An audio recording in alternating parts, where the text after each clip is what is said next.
بسم اللہ الرحمن الرحیم۔ السلام علیکم، میں سید عمران شفقت آپ کی خدمت میں حاضر ہوں، اور اس دکھی دل کے ساتھ کہ جو باتیں پاکستان کی فوج سے جڑے ہوئے لوگ یا پاکستان کی فوج کا حصہ رہنے والے لوگ کرتے ہیں، اگر ہم جیسے لوگوں میں سے کوئی ایک حامد میر صاحب کوئی بات کر لیں، ہمارے قبیلے کے جو دوسرے لوگ ہیں، ماروی سرمد صاحبہ ہیں، ابصار عالم صاحب ہیں، مطلب لا تعداد ایسے لوگ ہیں کہ اگر وہ ایسی بات کر لیتے، یا یہ بات جو اب سامنے آ رہی ہے وہ عدیل راجہ، عادل راجہ واٹس ایور جو صاحب ہیں کہ انڈین را کے ایجنٹ، پتہ نہیں کون کون سے ایجنٹوں کے ساتھ ان کی جو ٹیلی فون ٹیپس ہیں، وہ گفتگو جو ہے وہ لیک ہو رہی ہے، تو کیا قیامت آتی۔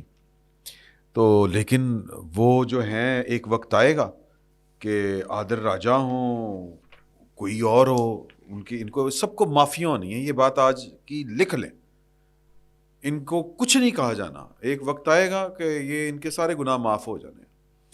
کیوں معاف ہو جانے ہیں؟ کیونکہ ہم قبیلوں میں بٹے ہوئے لوگ ہیں، ہمارا قبیلہ کوئی اور ہے، ان کا قبیلہ کوئی اور ہے، اور طاقتوروں کے قبیلے میں جو جرم ہے وہ اتنی دیر جرم ہے جب تک ان کی آپس میں کوئی یہ نہیں ہو جاتی۔ میں پتہ نہیں بات کچھ اور کرنا چاہ رہا تھا، دکھی دل ہے، میں نے یہ والی بات کر دی۔ تو خیر، یہ اگین میں پھر بار بار کہہ رہا ہوں کہ یہ بات لکھ کے رکھ لیں کہ عادل راجہ جو ہے، یہ وہ وقت آپ دیکھیں گے انشاءاللہ آئے گا کہ اس کو کلین چٹ ملے گی، یہ ہنسی خوشی بسیں گے، باقی زندگی اپنی گزاریں گے۔ فی الوقت تو بہت برے لگ رہے ہوں گے۔ عادل راجہ صاحب نے پاکستان کی فوج کے اوپر جتنا گند اچھالا ہے، اگر کسی سویلین نے یہ والا کام کیا ہوتا، سویلین مینز کے جو کبھی پاکستان کی فوج میں جس نے سرو نہ کیا ہوتا، تو شاید سر حالات بڑے مختلف ہوتے۔ بہرحال عادل راجہ صاحب نے جتنا پاکستان کی فوج کے اوپر گند ناجائز اچھالا ہے، ہم نے ہمیشہ اس کی نفی کی ہے، اور ایک آج انہوں نے ایسی بات کہی ہے کہ میرا دل کر رہا ہے کہ میں راجہ عادل صاحب کی بات کو سلوٹ کروں۔ انہوں نے کہا ہے کہ میں اینک لگا لوں، خبر میں آپ کو، خبر سے مراد یہ کہ ان کا ایک ٹویٹ ہے، انہوں نے کہا کہ جی کہ سینئر ذرائع ظاہر ہے کہ ایک میجر جو ہے ریٹائرڈ میجر، اس کی ہمارا خیال ہے کہ لیک جو ہے وہ اپنے ہی رینک تک ہوگی، لیکن جب آپ نے میجر کے عہدے تک گئے ہوں سر، یہاں پر تو کیپٹن بھی ہوتے ہیں، ان کے بیچ میٹس، اور یہ کلچر ہے فوج کا کہ وہ رابطے میں رہتے ہیں، دوستیاں ہوتی ہیں۔ تو یہ جو سینئر ذرائع کہہ رہے ہیں، مجھے یہ لگتا ہے کہ ان کے بیچ میٹس میں سے جو کوئی سینئر سلاٹ پہ کہیں پر ہوگا، یہ اس کا ذکر کر رہے ہیں۔ اور میں جانتا ہوں کچھ ایسے فوجی حضرات کو، اور کچھ ایسے لوگوں کو، ریٹائرڈ فوجی حضرات کو، میں معافی چاہتا ہوں، یہ میں اضافہ نہیں، یا یہ کہہ لیں کہ بات پوری نہیں بتا سکا، ریٹائرڈ فوجی، ان میں سے امجد شعیب صاحب نے کہا تھا کہ یہ چونکہ فلاں راہ اسپوکس پرسن اس کے تعلق داریاں اچھی ہیں تو اس کی خبریں عموماً ٹھیک ہی ہوتی ہیں، آپ کو یاد ہوگا۔ اسی طرح عمران خان صاحب کے جو قرب و جوار میں لوگ پائے جاتے ہیں، ان کے جو تھنک ٹینک میں شامل ہیں، وہ بھی کہتے ہیں کہ اس کی خبریں ٹھیک ہوتی ہیں۔ تو لہٰذا ان کے ذرائع جو ہیں وہ سینئر ذرائع، مجھے لگ رہا ہے کہ ان کے وہ کوئی بیچ میٹ وغیرہ، کوئی دوست وغیرہ ہوگا، وہ کہتے ہیں کہ جی سینئر ذرائع نے تصدیق کی ہے کہ عمران خان کے حوالے سے فوجی جنتا ابلیغ اسٹیبلشمنٹ کی پالیسی میں کوئی تبدیلی نہیں ہوئی ہے، تمام باتیں ڈرامہ بازی اور وقت کا ضیاع کرنے کے لیے ہیں۔ پی ٹی آئی کو اپنی حکمت عملی تبدیل کرنے کی ضرورت ہے، پاکستان کو آگے مسلسل سیاسی جدوجہد کا سامنا ہوگا۔ اچھا جی، اب آ جائیں اس بات کے اوپر کہ یہ وہ پہلی خبر ہے عادل راجہ صاحب کی، یا پہلا ان کا ٹویٹ ہے، یا ان کا تجزیہ ہے؟ ویسے تو وہ خبر ہی بتا رہے ہیں اپنی، جو کہ ٹھیک ہے، مجھے ٹھیک لگ رہی ہے۔ میری اطلاع بھی یہی ہے کہ کوئی پالیسی چینج نہیں ہے، کوئی پالیسی شفٹ نہیں آیا۔ اللہ تعالیٰ جو ہے وہ اپنا فضل و کرم جاری رکھے۔ چیزیں جو پاکستان کی سیاست کے اندر سائنس دانوں نے بگاڑی تھی، جو تجربہ کیا تھا، وہ آئنسٹائن جتنے تھے، باجوہ صاحب آئنسٹائن نمبر 1 اور ارسطو نمبر 2، بلکہ آئنسٹائن ہی کہہ لیں، فیض حمید صاحب، اور ان کے سارے کے سارے ہواری، وہ آصف غفور صاحب ہوں، وہ عاصم سلیم باجوہ صاحب ہوں، وہ لٹرم پٹرم شٹرم جو بھی ہوں وغیرہ وغیرہ وغیرہ، جن کو ہم تہذیب یافتہ زبان میں کہتے ہیں، حالانکہ یہ بھی بد تہذیبی ہوتی ہے کیونکہ فہرست بہت لمبی ہے. اور پھر نہ صرف اس طرف والے ہیں، اس طرف والے بھی ہیں، یہ جو بیوروکریٹ ہوتے ہیں نا، یہ بھی ہیں. انہوں نے جو پاکستان کے حالات کے ساتھ پاکستان کے ساتھ کیا تھا وہ ٹھیک ہونا ہے، وہ ٹھیک کرنا ہے. ادروائز تو ظاہر ہے کہ میں جس طرح پہلے آپ سے کہتا تھا کہ پاکستان کا حال کوئی نہیں ہے، تو جو بہت سے لوگ، جس طرح میں نے آپ سے پہلے کہا کہ جو عمران خان صاحب کے تھنک ٹینک کے لوگ ہیں، وہ جو ان کی کہتے ہیں کہ خبریں عموماً ٹھیک ہوتی ہیں، وہ بھی یہ پروپیگنڈا کر رہے تھے اور یہ کہہ رہے تھے کہ جی کہ عمران خان صاحب کے ساتھ نیک سلوک کرنے کا، صلح کرنے کا تھاٹ پروسیس جو ہے وہ پاکستان کی فوج کے اندر شروع ہو چکا ہے. میں تردید کرتا ہوں اس بات کی، میں اپنی انفارمیشن کی بنیاد پہ اوپر تردید کرتا ہوں اس کی، اور میں اس خبر کو جو عادل راجہ یا دیر راجہ جو بھی ان کا نام ہے یہ خبر دے رہے ہیں، بالکل ٹھیک خبر دے رہے ہیں. کوئی معافی نہیں ہے. عمران خان صاحب کے لیے کوئی نرم پہلو، نرم گوشہ کسی کے دل میں نہیں ہے. اسٹریٹجی ہو سکتی ہے، کیونکہ اچھا نرم پہلو کس طرح نکلا ہے؟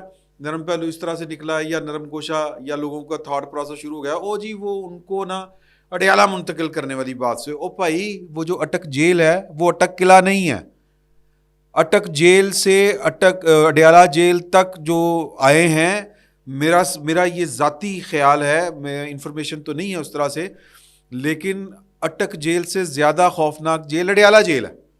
اٹک جیل اور اٹک قلعہ میں فرق ہے. اٹک قلعہ میں کچھ اور لوگ رہے ہیں، اور ہمارا جو اٹک جیل سے ہم نے وہ اس کو تھوڑا سا مکس اپ کر دیا تھا، ہم کنفیوز ہو گئے تھے، یا لوگوں کو کنفیوز کیا جا رہا تھا کہ وہ خان صاحب اٹک قلعہ شاید کاٹ رہے ہیں. نہیں، وہ اٹک جیل میں تھے، اور وہ تھوڑی سی فاصلے پہ تھی، اور شاید اس لیے رکھا تھا کہ یہ جو انتظامیہ ہے پاکستان کی یا جو پنجاب کی انتظامیہ ہے کہ یار کہ کتنے کے لوگ پہنچتے ہیں، کتنے کے مجاہدین، خاموش مجاہدین نکل کے جیل کا جا کے دروازہ توڑنے کی کوشش کرتے ہیں. کدو بھی نہیں ہوا. پھر اس کے بعد انہوں نے کہا اس کو اٹک رکھیں یا اڈیالہ رکھیں. تھوڑی سی سر گڑبڑ نرمی تو برتی گئی. عمران خان صاحب کی وہ کیا کہتے ہیں 9 مئی کی جو پھونک نکل گئی تھی، وہ اگر 9 مئی کی پھونک نہ نکلی ہوتی تو انہوں نے ادھر جانا تھا، وہ مچھ جیل. یہ پلان کا حصہ تھا کہ خان صاحب کو کس طرح کر کے ڈیل کرنا ہے. باقی بھی پلان کے حصے ہیں، ان پر عمل ہو رہا ہے. اور عادل راجہ صاحب، ادیر راجہ صاحب جو بھی ان کا نام ہے، یہ بالکل ٹھیک کہہ رہے ہیں کہ خان صاحب کے ساتھ کوئی نرمی یا کوئی معافی، کوئی سکون مال میٹھے چول اور جناب یس مال، کوئی سین نہیں ہے اس طرح کا. اس کی مثال اس کی لے لیں کہ علیمہ خان صاحبہ جو ہیں وہ آج عدالت میں پیش ہوئی تھیں وہ 9 مئی والے کیس میں. ایک تو ان کی بھی گرفتاری جو ہے وہ پولیس نے مانگ لی ہے، یہ بات ذہن میں رکھیں. اور انہوں نے کہا ہے کہ جی کہ JIT کی جو رپورٹ ہے اس کے مطابق یہ ان پر جرم جو ہے وہ سچ ثابت ہوتا ہے 9 مئی کے حملوں کا، تو ہمیں ان کی گرفتاری چاہیے. اب تو وہ ٹیکنیکل باتیں ہیں، اب اس کے اوپر جو ہے وہ حتمی دلائل مانگ لیے ہیں متعلقہ عدالت نے، یہ بیل کے اوپر ہیں. بیل کسی بھی وقت ان کی کینسل ہو سکتی ہے. علیمہ خان صاحبہ اپنی بہن کے ساتھ مل کے آئی ہیں خان صاحب کو. اب مل کے آ کے جو انہوں نے منظر کشی کی ہے عمران خان صاحب کی، اتنے تو اٹک جیل جی بہتر تھا. یا اس سے آپ کو گیس ورک کریں آپ اپنا کہ کتنے حالات اچھے ہو گئے ہوں گے. میں ایک دو اور بھی باتیں وہ آپ کے ساتھ شیئر کروں گا. علیمہ خان صاحبہ نے جو گفتگو کی ہے، انہوں نے کہا ہے کہ جی کہ میں پڑھ کے آپ کو سنا دیتا ہوں کہ انہوں نے کہا ہے کہ جی کہ بہت کمزور ہو گئے ہیں وہ، حالانکہ ان کو کھانا شانا ان کی مرضی کا مل رہا ہے، لیکن ظاہر ہے کہ جیل ہوتی ہے، ٹینشن ہوتی ہے. اور میری اطلاع یہ ہے، میں بڑے وثوق کے ساتھ آپ کو بتا رہا ہوں کہ خان صاحب ایک خوش فہمی کا شکار تھے.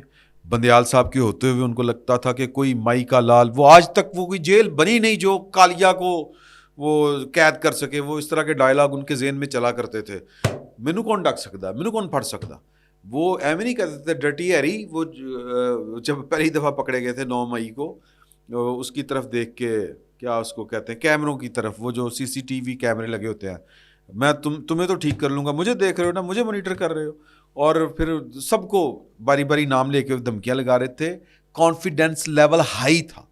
وجہ کیا تھی کہ بندیال صاحب اپنی پوری وہ ہوتے نہیں قوال اور ہم نوا، وہ سارے کے سارے بیٹھے ہوئے تھے.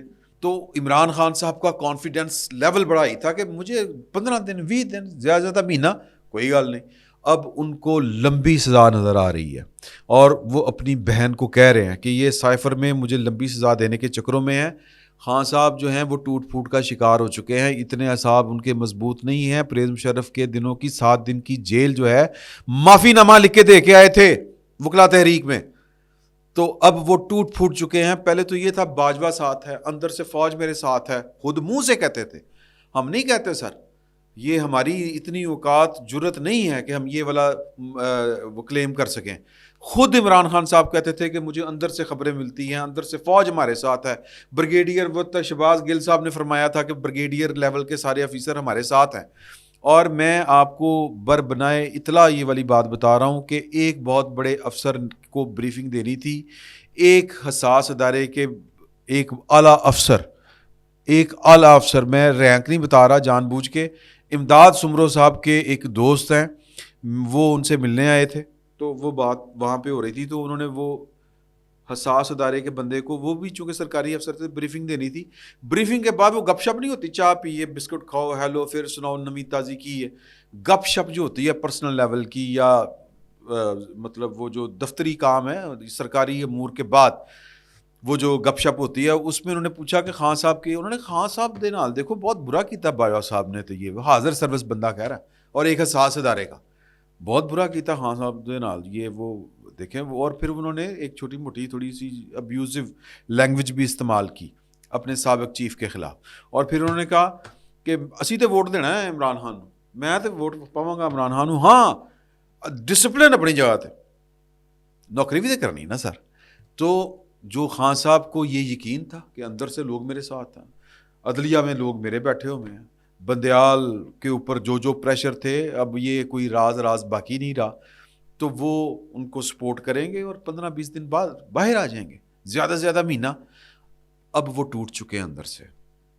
ادھر سزا ان کو ملنی ہے لمبی, یا جو بھی کیپٹل پنشمنٹ جو بھی ملے سزا, ظاہر ہے کہ عدالت نے دینی ہے ان کو سزا.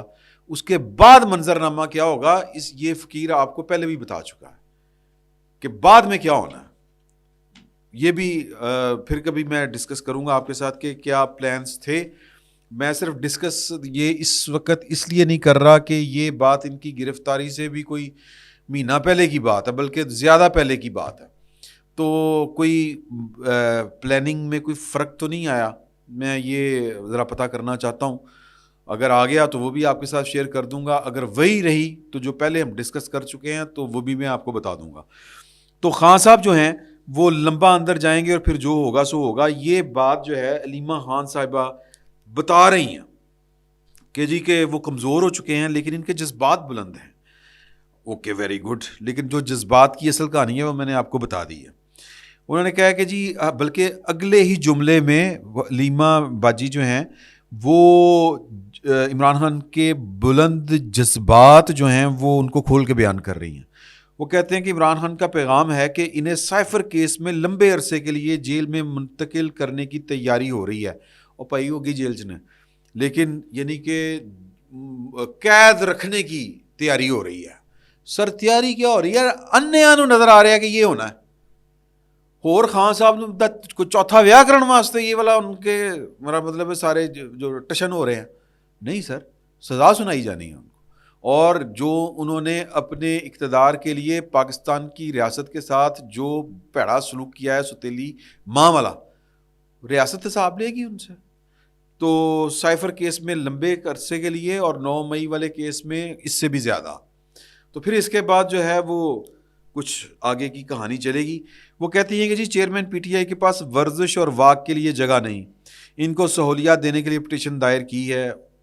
بڑی گہری بات آنے والی ہے. انہوں نے کہا کہ وہ صدر پر مایوس ہیں, یعنی کہ کون, خان صاحب, جو ان کا آئینی کردار تھا وہ نبھا نہیں سکے. صدر نے 90 دن میں الیکشن کروانے تھے اور انہوں نے اپنے اختیار استعمال نہیں کیا. تو وہ کہتے ہیں کہ جی کہ جیل میں ڈالنا ہی ہمیں انصاف ہے, تو ہمیں جیل میں ڈال دے, ہم سازش کو کبھی قبول نہیں کریں گے. پتہ نہیں کیڑی سازش تو آپ لوگوں نے کی تھی, اب اس کی قیمت آپ کو ادا کرنی پڑے گی یا اس کا حساب دینا پڑے گا. قصہ مختصر ہے سر کہ وہ لوگ جو اس وقت پی ٹی آئی کے ورکروں کا مورال بلند کرنے کی کوشش کر رہے تھے یا کر رہے ہیں وہ غلطی پر ہیں، اور عدیل راجہ جو ہیں وہ بالکل ٹھیک کہہ رہے ہیں کہ یہ محض جو ہے وہ لیپا پوتی جو ہو رہی ہے، یہ جو بلکہ مجھے تو لگتا ہے جو کہہ رہے ہیں کہ خان صاحب کی اسٹیبلشمنٹ کے ساتھ معاملہ ٹھیک ہونے جا رہے ہیں، وہ بھی شاید کسی کے کہنے کے اوپر کہہ رہے ہیں، یعنی کہ جو خان صاحب کے سپورٹر ووٹر ہیں ان کو سلانے کی کوشش کر رہے ہیں کہ بھائی تجھے سکون نہ رہو، ٹینشن نہیں لینی، خان صاحب واپس آ رہے ہیں. یا ہو سکتا ہے کہ ان کی بھی نیت نیک ہو کہ یار گو الیکشن آنا ہے، کسی بھی صورت میں اگر پی ٹی آئی کھڑی ہوتی ہے تو پھر لوگ تو بدزن نہ ہوں، ووٹ ڈالنے تو باہر نکلیں. تو بہرحال جو بھی ہے اللہ نیتوں کے حال بہتر جانتا ہے، لیکن تجزیہ اور خبر یہ ہے، زیادہ خبر اور کم تجزیہ یہ ہے کہ خان صاحب کے لیے کوئی معافی، کوئی پلیٹ فارم، کوئی اس طرح کا نرم گوشہ یا کوئی جو کہتے ہیں نا جی کہ وہ تھاٹ پروسیس کے خان صاحب کے ساتھ ہم یہ نہ کر لیں کہ ان کے ساتھ صلح نہ کر لیں. وہ خان صاحب کوئی ہٹلر دے بچے نے، ویسے تو تھے، لیکن نہیں، ایسی کوئی بات نہیں ہے. خان صاحب کے ساتھ وہی سلوک ہوگا جو قانون ان کے ساتھ سلوک کرے گا. زندگی میں پہلی دفعہ میں عادل راجہ صاحب کے ساتھ متفق ہو رہا ہوں کہ یہ چکامی ہے، تو اس چکامی سے اگر پی ٹی آئی کے جو ووٹر سپورٹر ہیں اگر وہ مطمئن ہیں تو ویری گڈ، نہیں مطمئن تو بھی ویری گڈ. لیکن اس خبر میں کوئی صداقت نہیں ہے کہ خان صاحب کے ساتھ بہت اچھا ہونے جا رہا ہے. خان صاحب کے ساتھ وہی ہونا ہے جو سائفر والے کیس میں سیکرٹ آفیشیل سیکرٹ ایکٹ میں لکھا ہے، یا پھر جو پی پی سی 121 بی 120 وی 120 بی 121 میں جو کچھ لکھا ہوا ہے کہ ریاست کے خلاف جو ہے وہ جنگ کرنے کا نتیجہ جو نکلے گا وہ خان صاحب کے اوپر نتیجہ لاگو ہوگا. تو معافی نہ مل جانی عادل راجہ، یہ میں آپ کو بتا دوں، کچھ نہیں ہونا. فی الوقت اتنا ہی، بہت بہت شکریہ.